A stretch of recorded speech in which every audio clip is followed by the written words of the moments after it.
아름답고 귀한 찬양을 감사합니다. 인사합니다. 하나님 우리를 사랑하십니다. 인사합니다. 한 번 더 합니다. 자기 아들을 우리에게 줄 정도로 사랑하십니다. 인사합니다. 마지막으로 그러므로 예수님 안에서 좋은 일이 있습니다. 오늘 6월 첫 주인데요. 우리 지난주부터 우리는 에베소서를 보고 있습니다. 에베소서. 이 에베소서는 사도 바울이 예수님을 다메섹으로 가다가 만나잖아요. 예수님사를 잡아 죽이고 교회를 직멸하는 것이 자기가 하나님께 충성하는 거라고 착각하고, 그러나 열심히 하나님을 자기 믿는다고 생각했던 그 사울이죠. 사도 바울 대 사울이 다메섹 가다가 예수님을 만나죠. 빛을 만나면서 예수님의 음성을 듣고 예수님을 만나죠. 그리고 이제 성령이 그에게 임해서 성령의 인도를 받아 사도, 이방인의 사도로서 전도자의 사명을 다합니다. 초대교회를 보면은 크게 리더의 세 그룹이 있었어요. 오늘 우리 교회도 마찬가지겠지만, 첫째는 12사도를 중심으로 한 리더 그룹, 우리 보면 목회자 같은 12사도를 중심으로 한 교회 리더잡이 있었고, 또 하나는 12사도는 아닌데 하나님의 기름 부음을 받아서 교회를 섬기고 선교 사역을 하고 교회를 개척했던 사도 바울과 같은 분, 물론 바나바도 좀 그랬지만 어쨌든 사도 바울과 같은 분, 우리 선교사 같은 분들, 그리고 이제 교회 모든 행정과 모든 구제와 모든 것을 맡았던 7 집사를 필두로 한 빌립과 스데반 집사를 필요로 한 필두로 한 이 집사님, 이 지식들, 이 세 그룹이 교회를 리더를 했죠. 그러니까 사도 바울이 그렇게 교회의 리더로서 성령의 인도를 받아서 3번에 걸쳐 1차, 2차, 3차의 전도여행을 하면서 예수님을 경험하고 은혜를 경험하고 핍박을 받고, 그리고 이제 3번의 전도여행을 다 마치고 정말로 자기가 가고 싶은 로마를 가는데 죄수의 몸으로 가죠. 2년 동안을 셋집에 있으면서 성경을 전하고 복음을 전하는 것으로 사도행전이 끝나는데, 그 마지막 그렇게 로마에서 셋집에 있으면서 감옥 같은 곳에 있으면서 제한된 삶을 살면서 복음을 전하면서 기록한 성경이 에베소서예요. 예수님이 하나님의 나라는 뭐와 같다? 겨자씨와 같다 그랬어요. 작은데 안 보이는데 자라니까 엄청 큰 나무가 되더라. 겨자씨, 정말 눈에다 보면 까만 씨, 우리 숨에도 없어질 거. 그런데 그것이 자라면 1m가 되고 3m가 돼서 엄청난 큰 나무처럼 되는 그런 겨자씨. 사도 바울이 그랬죠. 예수님 믿고 그의 신앙은 겨자씨 같았어요. 그런데 그 겨자씨가 커서 교회를 세우고 12사도가 아닌 사람 중에 유일하게 사도로 칭함을 받은 사람이 되어서 많은 교회를 세우고 하나님의 은혜를 경험하고, 그리고 나서 이제 예수님이 어떤 분이냐. 처음에는 예수님이 나의 구주였어요. 십자가에 돌아가시고 부활하시고 그리고 성령을 주셨어요. 성령을 받아서 권능을 받아 내가 하나님의 자녀가 되고 하나님의 일을 하고, 맨 마지막에 이제 다 사역을 마치고 예수 그리스도를 발견하는데, 어떤 주님을 발견하느냐, 이 에베소를 쓴 거예요. 저나 여러분도 마찬가지입니다. 우리가 예수 안 믿다가, 저는 기독교 1대인데 예수를 모르다가 어느 날 은혜를 받아 예수를 만났습니다. 너무 감격받고 충격받고 놀라서 회개하고 울고, 그리고 성령에 붙잡혀서 신앙생활을 하고, 그래서 점점 우리가 예수님을 알고 나를 알고 신앙생활을 하면서 우리의 하나님의 나라에 대한 것과 신앙의 지형이 넓어지죠. 사도 바울도 마찬가지입니다. 그리고 이제 예수님이 어떤 분인지를 알게 됐느냐, 따라합시다. 교회의 머리. 교회의 머리인 걸 알게 됐어요. 교회의 머리. 이게 에베소서예요. 우리도 여러분, 예수님이 나의 구주입니다. 하나님의 아들입니다. 우리의 구원자입니다. 성령을 주시는 분입니다. 그의 피로 우리를 구원한 분입니다. 그런데 이제 마지막 때 우리가 어떤 예수님을 알아야 되느냐? 교회의 머리이신 그리스도를 알아야 돼요. 교회의 머리이신. 왜냐하면 마지막 때 요한계시록에서 예수님이 어디에 계셨어요? 7 금초대 사이에 계셨어요. 금초대가 어디였죠? 교회였거든요. 반모섬에 있는 사도 요한에게 하나님의 사자가 나타나고 예수님이 나타나서 이제 마지막 때다, 이제 내가 곧 올 거다 라고 하면서 중요한 교회에 편지하라 그랬어요. 교회에 편지하라. 예수님이 어떤 분이냐? 보좌 우편에 계시고 어린 양의 일찍 죽임당한 어린 양이시고 앞으로 오실 심판주지만, 그러나 더 중요한 건 교회의 머리다. 교회는 뭐다? 그의 몸이다. 그리스도가 누군지를 아는 게 우리가 여러분 신앙의 힘입니다. 그리스도가 아는 게.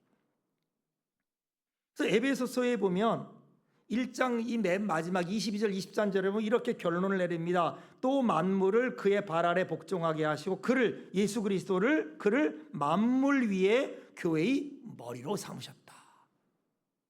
교회는 그의 몸이니 만물 안에서 만물을 충만하게 하시는 이에 충만합니다. 우리가 사도 바울이 하나님을 예수 그리스도를 만나서 인생이 바뀌고 성령 인도를 받아서 그 핍박과 고난을 거치면서도 하나님의 자녀가 되어 끝까지 되게 된 것은 내가 하나님의 택함을 받았다, 하나님의 뜻으로 됐다, 그런 어떤 자기의 확신에 찬 그런 자기의 정체성으로부터 시작해서 나중에 발견한 것이 뭐냐? 교회를 발견해요. 그리스도를 발견해요. 그래서 교회는 뭐다? 몸이다. 바디다. 바디 오브 크라이스트다.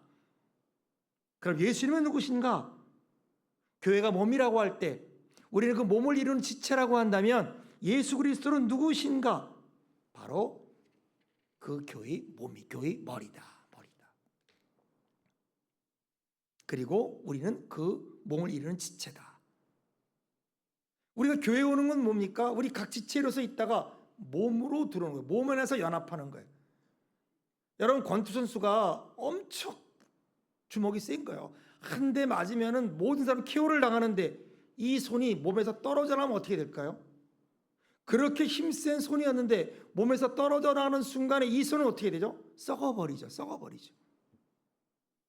눈이 너무 아름답고 이쁘고 그리고 시력 2.0의 모든 걸 볼 수 있지만 그 눈이 몸에서 떨어져 나갈 때 어떻게 되겠어요? 우리가 예수님 안에서 하나님의 자녀로 구원을 받은 귀한 존재입니다. 정말 귀한 존재인데, 그런데 그 귀한 존재가 보여서 뭐가 돼야 돼요? 몸을 이루어야 된다. 몸 밖에 나간 그 지체는 어떻게 되겠어요? 몸을 떠난, 그래서 머리의 통제를 받지 않는 지체는 어떻게 되겠어요? 우리 선교사님들을 보면 이제 우리가 6월 달에 선교대회가 되는데, 여러분 정말 선교사님을 잘 맞이하기를 축원합니다. 선교사님들이요, 많이 오래 하다 보면 어떤 증세가 생기냐 하면요, 몸이 내 마음대로 안 움직여요. 이거에 뭐 어떤 진단하는 게 있더라고요. 신경이 내 마음대로 안 움직여요. 자야 되는데 잠이 안 오고요.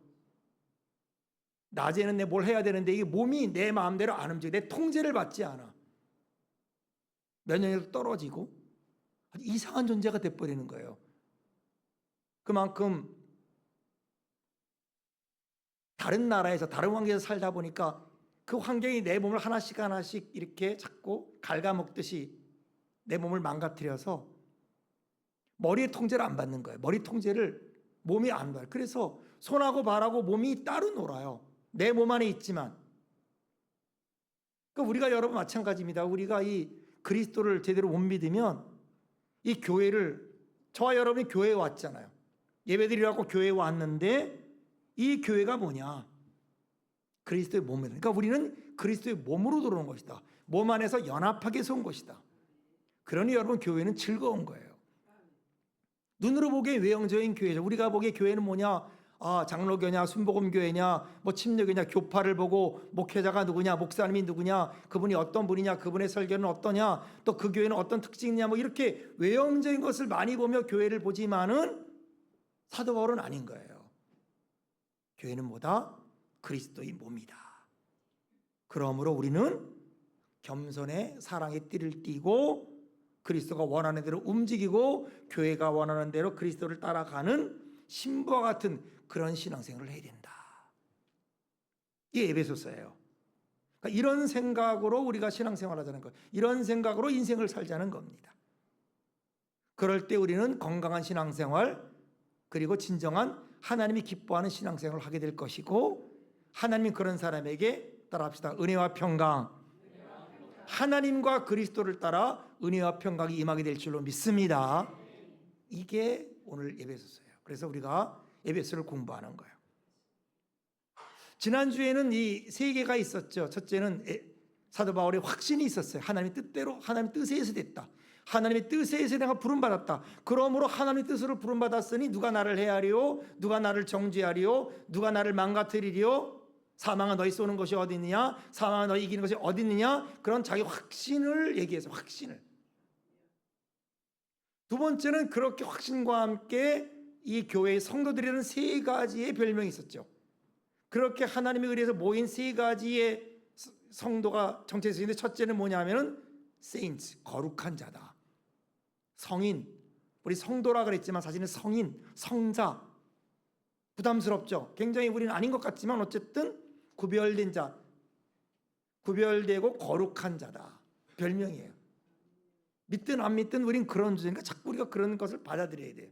신앙은 받아들이는 거거든요. 영접하는 자, 그름을 믿는 자에게 하나님의 자녀가 됐죠. 그러니까 우리가 현실적으로 우리 마음이나 우리 본능적으로는 아니지만은 성경대로 하는 거예요. 왜? 성경 따라 우리가 구원을 받은 거니까. 거룩한 자다. 두 번째는 그리스도 안에 있는 자다. 그리스도와 연합해야 된다. 같이 로마서 6장대로 침례도 받고 고난도 같이 겪고 영광을 위해 십자가를 지고 부활에 참여하고 그리스도 안에 있는, 그 다음에 신실한 자가 되야 된다. 본고로 믿는 자, 보지 못하고 믿는 자가 복되도다 하는 것처럼 믿음에 신실하고 보증수표와 같은 그런 존재가 바로 우리다. 그리고 그런 자에게 두 가지 축복을 얘기했는데 바로 은혜와 평강이다. 자, 지난주에 이렇게 말하고 오늘 그 다음에 이어서 3절에 이렇게 말을 합니다. 찬송하리로다. 하나님 곧 우리 주 예수 그리스도의 아버지께서 그리스도 안에서 하늘에 속한 모든 신령한 복을 우리에게 주시되, 사도 바울이 교회를 말하면서 제일 먼저 한 것은 찬송하리로다. 따라합시다. 찬송하리로다. 다른 말을 안 하는 거예요. 찬송한다. 여러분, 기독교의 신앙의 처음은 찬송이에요. 성경에 창세기 1장 1절이 뭡니까? 태초에 하나님이 천지를 창조하셨다. 하나님이 누구냐? 하나님이 어디 계시냐? 존재하느냐 마느냐? 그게 아니라 하나님은 천지를 창조했다. 선언입니다. 찬송으로도 시작해요. 복음의 사람, 그리스도의 사람, 하나님을 만난 사람, 예수 그리스도를 만난 사람은 제일 먼저 시작이 찬송입니다. 놀라운 거예요. 엄청난 거예요. 아니, 어떻게 하나님이 나를 기억했는가? 어떻게 나에게 이런 은혜를 주시는가? 나 같은 자에게 어떤 이런 새로움이 이루어지는가? 찬송하는 거예요. 아멘, 영광을 받으시옵소서 하는 거예요. 감사로입니다. 감사. 진정한 찬송은 감사로부터 오는 거죠. 값없이 받은 은혜로부터 시작을 합니다. 그러니까 하나님의 은혜를 체험하지 못한 사람은 감사하기 어렵고, 감사를 하지 못하는 사람은 찬송하기 어려운 거예요. 찬송이 안 나옵니다. 그러나 구원에 대한 사람, 구원의 은혜를 받은 사람은 감격과 찬송에서, 그러니까 모든 걸 생각할 때, 나를 생각하고 구원을 생각하고 교회를 생각할 때 사도 바울은 어떻게 해요? 사도 바울은 찬송하리로다. 찬송하리로다. 찬송은 물질적인 것에서만 기원되는 게 아니에요. 환경적인 것에서만 기원되는 게 아닙니다. 물론 환경과 물질과 어떤 것도 우리의 찬송이 어떤 것에 따라가지만은, 그러나 어떤 사람은 하나도 그런 것이 없어도 찬송하는 분이 있어요. 하나도 그런 것이 부족하고 없을지라도 감사하고 찬송하는 분이 계십니다. 그러나 반대도 있죠. 그렇게 많은 걸 가지고 그렇게 많은 걸 누리면서도 혜택과 그런 걸 받았으면서도 눈 하나 깜짝 안 하고 돌아서는 그런 사람도 있습니다. 감사는 어떤 혜택에서 받아들이는 게 아닙니다. 물론 그런 혜택도 포함될 수 있지만은, 그러나 정신적인 것이고 영적인 거예요. 찬송하리로다. 하나님께 찬송합니다. 근데 왜 그럴까? 뭘 발견했기에 그렇게 말했습니까? 그 다음에 이렇게 말합니다. 우리 주 예수 그리스도의 아버지께서 그리스도 안에서 하늘에 속한 신령한 복을 주셨다. 바울이 찬송을 할 수 있는 것은 그리스도를 발견했고 그 다음에 뭐예요? 복을 받았는데 어떤 복을? 신령한 복을 받았다. 신령한 은혜를 받았다. 이 신령한 은혜를 발견했을 때 그는 찬송한 거예요. 시편 8편 기억합니까? 야훼 우리 하나님이여 하나님 이름이 어찌 그리 온 세상에 어찌 그리 아름다운지요. 아니 어떻게 그렇게 아름다울 수 있습니까? 어떻게 그렇게 위대할 수 있습니까? 어떻게 그렇게 기가 막히게 역사할 수 있습니까? 시편 8편에 그러잖아요. 내가 누군데, 인자가 누군데 우리를 사랑합니까? 인자가 누군데, 내가 어떤 존재인데 나를 하나님보다 조금 못한 그런 존재로 지으시고 인자와 긍휼로 관을 씌우십니까? 여호와 우리 주여 주의 이름이 어찌 그리 온 땅에 그리 아름다우신지요. 여러분 주님 발견하길 축원합니다. 신령한 복을 느낀 거예요. 신령한 복을 경험한 거예요. 신령한 복이 그의 영혼을 치고 있는 거예요. 세상 복이 아니죠. 정욕과 욕심의 복이 아닙니다. 사탄의 유혹과 꾀임이 아닙니다. 그리스도 안에 감춰졌습니다. 하늘에 속했어요. 여러분 오늘 우리가 교회에서 저나 여러분이 점점 마지막 시대가 가면 갈수록 우리가 이 여러 가지 세상의 그 악한 징조와 마귀의 유혹에 대한 징조를 보면 볼수록 정말 저나 여러분이 교회에서 신앙생활하면서 반드시 해결되어야 될 아주 중요한 문제가 있는데 뭐냐면 복에 대한 개념이에요. 왜냐하면 복에 대해 잘못하게 되면요, 복에 대한 잘못된 개념을 가지고 있으면 우리가 다른 걸 추구하게 돼요. 우리가 복을 받기를 원하잖아요. 잘못된 복을 가지고 있으면요, 우리가 잘못된 신앙의 길로 갈 수밖에 없는 거예요. 왜냐하면 내가 원하는 것과 하나님이 원하는 게 다르거든요. 그러니까 하나님이 내게 원하는 것, 하나님이 내게 주고자 하는 것, 하나님이 나에게 원하는 것은 내가 원하지 아니하고 구하지 아니하고, 하나님이 오히려 그것이 없었으면 좋겠는데 하고 하나님이 별로 중요하지 않은 것을 구하고 있는 나, 자꾸 어떤 내가 다른 개념을 하나님께 요구하고 내가 구하고 있는 나, 하나님의 뜻을 순종하려고 하는 게 아니라 내 뜻과 내 것을 자꾸 강요하게 되는 그런 나, 여러분 그럼 우리는 잘못되는 거예요. 우리 신앙은 잘못되는 거예요. 그래서 시편 1편 1절 2절에 뭐라고 말합니까? 복 있는 사람은 악인의 길을 따르지 아니하며 죄인의 길에 서지 아니하며 오만한 자들의 자리에 앉지 아니하고 오직 야훼의 율법을 즐거워하며 율법을 죄하러 묵상한다 그랬어요. 복 있는 자가 어떤 사람이냐? 시편 32편에 보면 어떻게 말합니까? 허물의 사함을 받고 자신의 죄가 가려진 자가 복이 있다. 이걸 누가 인용하죠? 사도 바울이 로마서를 통해 인용하죠.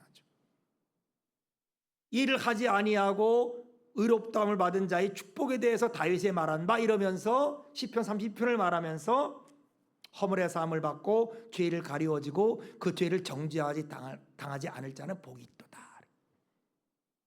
여러분 이게 복인 거예요. 이게.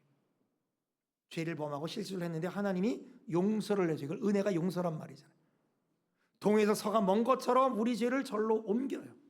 우리 연약함을 그리스도께서 친히 담당하셨어요. 채찍에 맞음으로 우리가 나음을 입게 했어요. 여러분 이 복이 우리에게 있어야 될 줄로 믿습니다. 예수님 뭐라는, 그래서 심령이 가난한 자가 복이 있는 거예요. 온유한 자가 복이 있는 겁니다. 의에 줄이고 목마른 자가 복이 있어요. 이걸 추구하는 게, 이걸 발견한 게 진정한 그리스도인이다 라고 사도 바울이 말하는 겁니다. 하늘에 속한 복이다. 신령한 복이다. 우리에게 주어졌다. 창세전에. 그러므로 그것을 영접하고 믿고 누리고 오늘 내가 살고 있는 현실 속에서 활용하고 적용하는 것이 진정한 복 있는 사람이다. 여러분 우리가 복 있는 사람이 될 줄을 믿습니다. 그러므로 뭐예요? 다른 복을 추구하지 말라는 거예요. 다른 그 어떤 것을 강조하지 말라는 거예요. 물론 오래 살아야죠. 성공해야죠. 그리고 환경이 좋아져야죠. 기도응답 받아야죠. 물론 복입니다. 그러나 여러분 어떤 면에서는요, 세상은 악해져요. 근데 악해지는 세상에 우리에게 아무 일도 안 일어나요. 정말 복일 수 있을까? 나쁜 세상에서 우리가 너무 잘 살아요. 죄악된 세상, 불의가 관영한 세상에서 핍박도 없고 방해도 없고. 여러분, 스데반이 집사인데 모함을 받잖아요. 거짓 증언을 막 거짓 사람을 해가지고 거짓 증언을 시키고 재판을 받잖아요. 근데 스데반의 얼굴은 어땠어요? 우리 같으면 정말 주님 괴롭습니다, 죽겠습니다, 어떻게 해주십시오, 저 친구 어떻게 빨리 모면해 주십시오 이럴 텐데 스데반은 뭐라 그래요? 그 얼굴이 뭐와 같았다? 천사와 같았다. 천사와 같았다. 하늘을 우러러보니 뭐가 보였다? 하나님 보좌가 보였다. 그 앞에 그리스도께서 서 계신 것이 보았다. 그리고는 어떻게 해요? 주여 저들을 용서하옵소서. 집사입니다, 여러분. 목사님이 아닙니다. 집사님이에요. 복 있는 사람이죠. 그런데 그런 것 없이 아무 방해도 없이 고난도 없이 잘 살아간다? 그걸 과연 자랑이라고 할 수 있을까? 생각하는 거예요. 생각하자는 거예요. 의로운 사회에서 의로운 방법으로 잘 사는 것 이해가 됩니다. 그러나 그렇지 못한 사회에서 그렇게 잘 되고 돈 많이 벌고 오는 것을 굳이 우리가 부려할 필요가 있을까? 악한 방법으로 불의하게 잘 사는 것 부러워할 필요 있을까? 여러분, 참된 복이 아는 사람, 참된 복을 발견하는 사람은 인생이 다른 겁니다. 그래서 오늘 본문 3절 후반절부터 이렇게 말합니다. 5절까지 보니까 하나님 곧 우리 주 예수 그리스도의 아버지께서 그리스도 안에서 하늘에 속한 신령한 복을 우리에게 주시되 곧 창세전에 그리스도 안에서 우리를 택하사 우리로 사랑 안에서 그 앞에서 거룩하고 흠이 없게 그 앞에 거룩하고 흠이 없게 그 기쁘신 뜻대로 우리를 예정하사 예수 그리스도로 말미암아 자기 아들들이 되게 하셨다. 그러니까 신령한 복을 두 가지로 말해요. 첫째는 그리스도 안에 있는 것이다. 두 번째는 하늘에 속한 것이다. 그러면서 이제 그 다음부터 이걸 얘기해요. 신령한 복을 얘기해요. 세 가지를 얘기하는 걸 첫 번째입니다, 오늘. 그게 뭐다? 하나님의 택하십니다.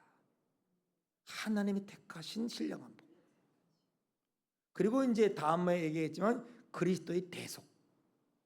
예수님이 우리를 위해 죽으신 것. 나를 위해 죽었다.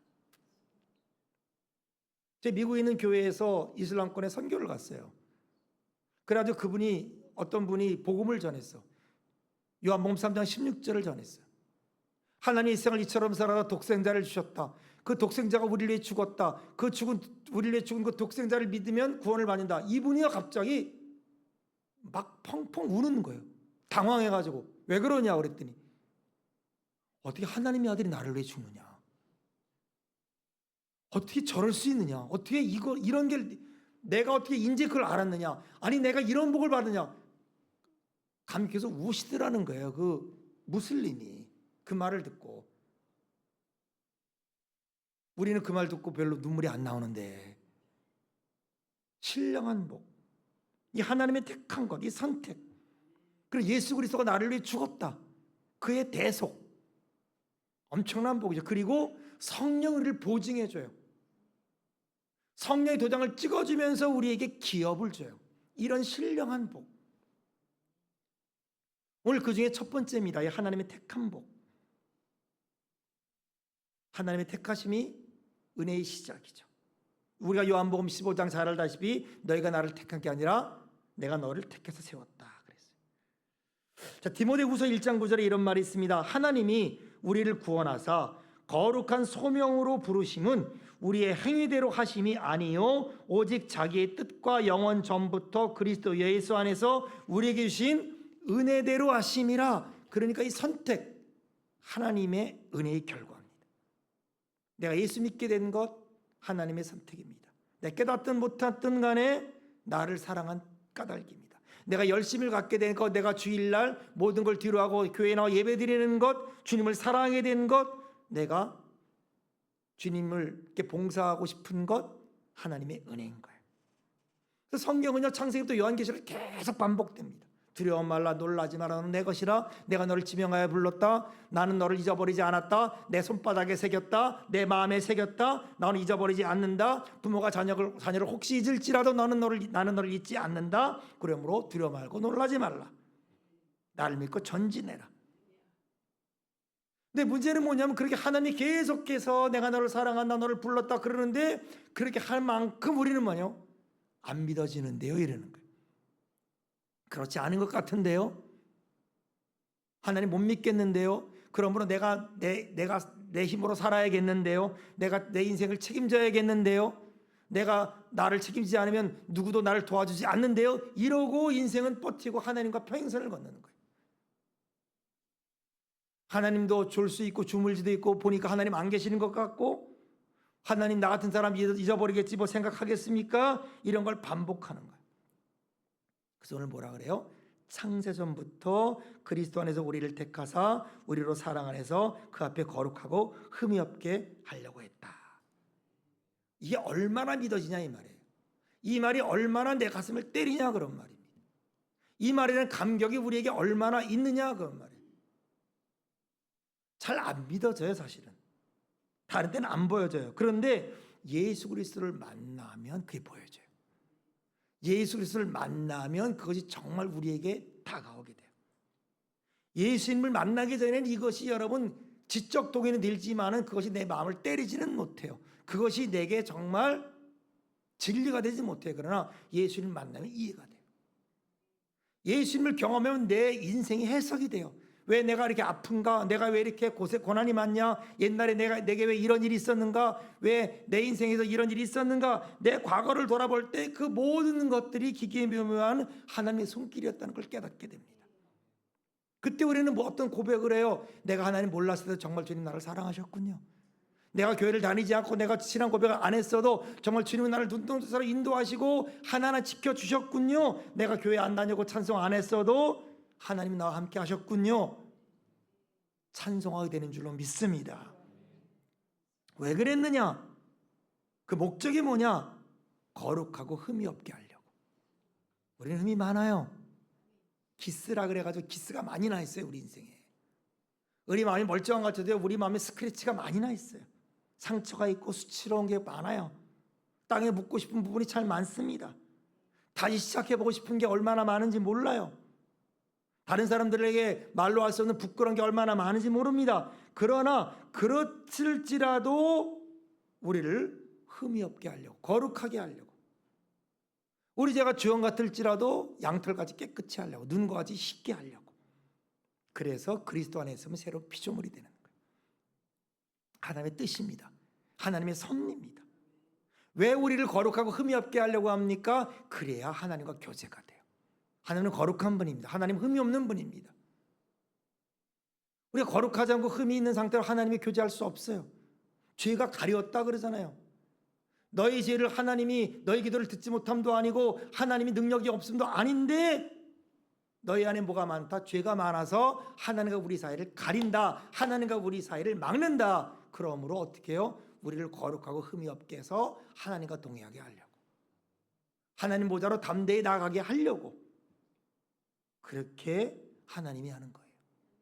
어떻게 합니까? 5절 6절 보니까 그 깊으신 뜻대로 우리를 예정하사 예수 그리스도로 말미암아 자기 아들들이 되게 하셨으니 이는 그가 사랑하는 자 안에서 그에게 거저주시는 바 그 은혜의 영광을 찬송해 하려는 것이라. 깊으신 뜻대로 우리를 사랑하사. 어느 형제가 자매에게 프로포즈를 합니다. 여기 보면 결혼한 분들 다 프로포즈 했잖아요. 형제가 자매에게 프로포즈 합니다. 왜 프로포즈 하느냐? 이유가 없어요. 그냥 사랑하는 거예요. 보니까 사랑하는 거예요. 사랑이 생긴 거예요. 하나님 마찬가지입니다. 우리를 보고 사랑이 생겼어요. 엉터리고 형편없고 무절제하고 맨날 바꾸고 변덕이 많은 우리를 하나님이 사랑하기로 결정하셨어요. 아멘입니다. 기쁘신 뜻입니다. 할 말이 없어요. 조건이 없습니다. 그리고 우리를 하나님이 자기의 자녀들, 아들들로 바뀌어줬어요.